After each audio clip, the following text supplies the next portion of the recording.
Estimating time and costs, no matter on the project size, can be really often like shooting in the target with your eyes closed. Sometimes you hit the target and sometimes you hit yourself. So today I will try to show you 5 simple rules that should help you and give confidence, pay less for your potential mistakes in this area and not hurt yourself. So let's begin!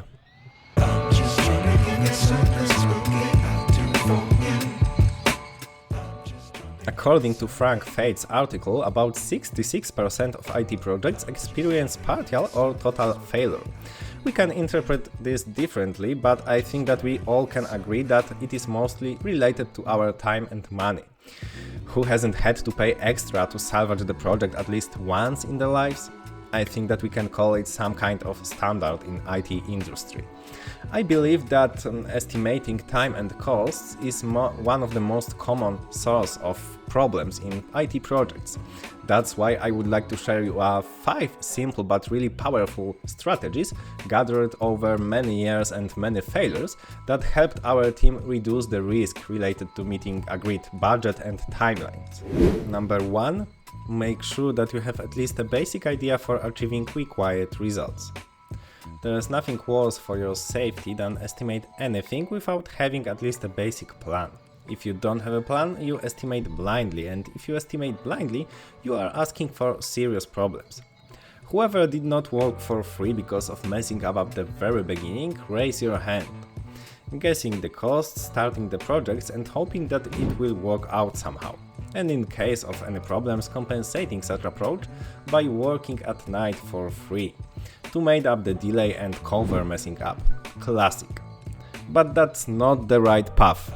If you don't want to work for free, you must have at least a basic plan before you send any offer to the client. You should be confident that you will be able to deliver functions in the time that you proposed. That's clear that you won't be able to find out all of the potential problems and describe every single detail during the estimating process, but the general and basic idea is minimum that you need to have. If you are not able to figure it out, for your safety, just don't try to send an offer to the clients. Number 2. Be the client's guide, not a slave. Advise, not blindly follow. If the clients asked you for jumping into the fire, would you jump in? I think not, because that's risky. So why not to use similar approach in your business? Clients come to you because you probably have a knowledge needed to solve the problems that they have, so don't let them rule you. Use your expert knowledge to advise and not to blindly follow everything they say, no matter if you are working on something small or really huge and demanding project. In the following example, the clients come with suggestions for solving the problems, and the developer just prepared an offer for using this approach. And after some time, shit happens due to the number of plugins used in the project. I know that people like blaming others, so in this case the author probably blames the client, saying that they have what they want. But I think that they should have pay attention to not informing the clients about the concerns that they have, and not providing maybe more fitting and more effective approach. Developer just blindly followed the client's suggestion. I don't want to take responsibility for someone else's suggestions that I blindly follow, especially if they affect my time and money, and especially when they come from this one mythical friend's son that every one of us has heard at least once. So instead, I try to give my clients feeling that I'm here with all my knowledge, all my experience to advise and to help them find the most efficient way to solving the problems and to help them grow. That's clear that in some cases clients might not accept your offer and still decide to use the approach that they provided, but at least in case of any problems that this solution caused, you can feel safe because you informed clients that this solution might bring some problems and might bring these problems. You inform the clients about other options and maybe more effective approach. Remember that the clients pay not only for coding, they pay for the whole process. So You also need to remember that the success of your clients reflects your success. So don't be a client's slave, be a client's guide. Number 3, be honest with yourself and people around you. If you want to provide estimates that you won't regret later, just be honest and don't try to satisfy anyone at all costs, no matter what role they play. Being honest in many aspects is vital for building well-working relationships that try to avoid unnecessary, sometimes even angry conversations, especially if we talk about time and money. In the next example that I have also witnessed, the clients come to the developer with ready solution and says, we have only 5 hours for this, but we need to use Amazon Web Services, but I'm sure that you will be able to handle this. And after those words, the developer agrees and sends the offer for exactly this approach and this budget, and thinking that they have never worked with Amazon before. Don't pretend that you know something that you don't know to give false results. Every book I read, every new thing I learned show me how little am I in this whole big world, so don't be scared of saying that something is outside your scope. If you see that the budget can't be fulfilled, inform about this immediately. If you have any concern and problems with understanding requirements or anything other, make them clear before sending the final offer and estimation. And in the more reasonable approach, developer just informs the clients that working with Amazon is outside his scope and they won't be able to provide solution in such budget. So if you want to feel safe, if you want to reduce the risk related to estimating process, be honest with yourself, your team and the clients. People mostly want to take more than you can give, so you need to set the boundaries clearly. Number 4. Use the power of simplicity to increase the chance of your success. People are not really convinced to buy some product after reading a long brochure that includes a lot of technical terms and a lot of hard words that most of them is not really understand correctly.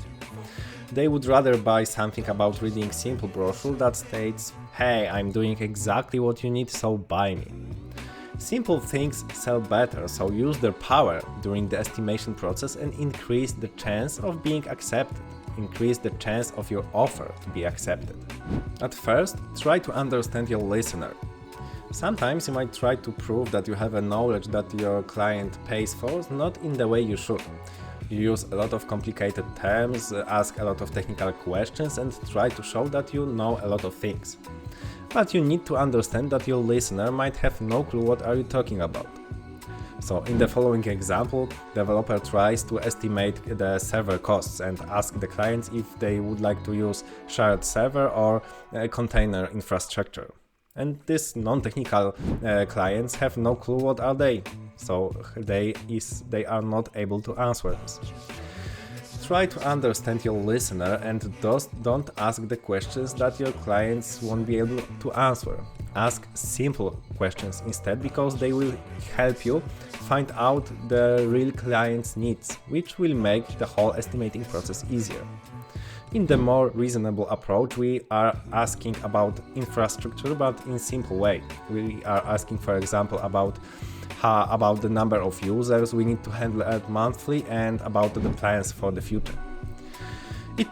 Clients is able to answer this because those are simple questions, and thanks to this we are able to decide that the shared server will be enough, at least for now.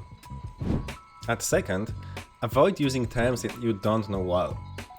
You might try to use some popular terms, sometimes even complicated, to prove your clients that you are up to date with the latest modern solutions, which is great, but only if you know what are you talking about. In the following example, the developer asked the same question as before, but this time the client is technical and asks for clarification. Developer is able to answer something like, shared server is easy in management and cheaper, while the container infrastructure is modern, because I see many people talk about this. And that's all. Don't ask the questions that you won't be able to answer when the clients will get back to you. Try to be well prepared, and if it's possible, try to put your explanation as a part of your questions. Try to answer the client's questions before they ask them, and believe me, that's possible.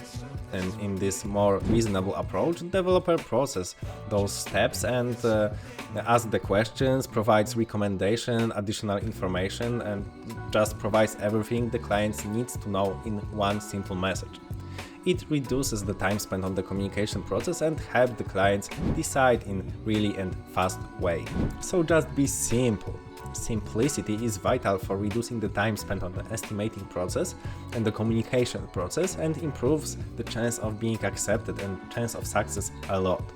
Simple things sell better, so remember about this next time when you will be estimating something.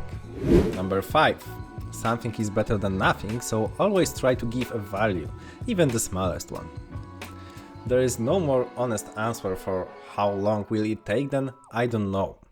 And there is nothing wrong if you don't know something exactly, but if you want to build trust in your estimates and your communication, you must learn that I don't know that doesn't bring any value and doesn't solve any problems. And the sooner you will realize that, the better results you will achieve. So for example, manager asks the developer how much time the reset password form can take, and they answer something like, "It's hard to say, I don't know." And that's the end of the conversation. That's clear that you may not know how much time some features can take exactly, but maybe you know how much time similar features have taken in another project. Maybe you know that the current project is problematic and 75% of previous tasks were exceeded. You know that the clients in the final stages always change something, so you know something. So in this more reasonable approach, developer uses the power of things that they know to reduce the impact of things that they don't know to provide any value. Clients drive your business, so you need to have them. If you already have them because you estimate something, always try to give some value. Even if you provide time ranges instead of exact estimates, you provide something that can increase the chance of being accepted and make the deal. Something is better than nothing, so next time when you would like to use I don't know when provide any estimates, please try to find factors you know to reduce the impact of things you don't know. You won't regret this. And that's all. Those 5 rules have increased our estimates quality significantly. They have built the client's trust, which is needed for each business growth. I understand that some of them are really basic and obvious for many of you, but from the experience I know that many developers still ignore them and risk money and time. So I hope that I helped someone, at least one person, in making their estimating process easier. If so, let me know in the comments, and remember to thumbs up to this video. It will help me to make the better content. And I think that for now that's all. If you're not already subscribed to my channel, please do this now to stay up to date in the latest content. Thank you for your time today, and see you next time. Bye bye!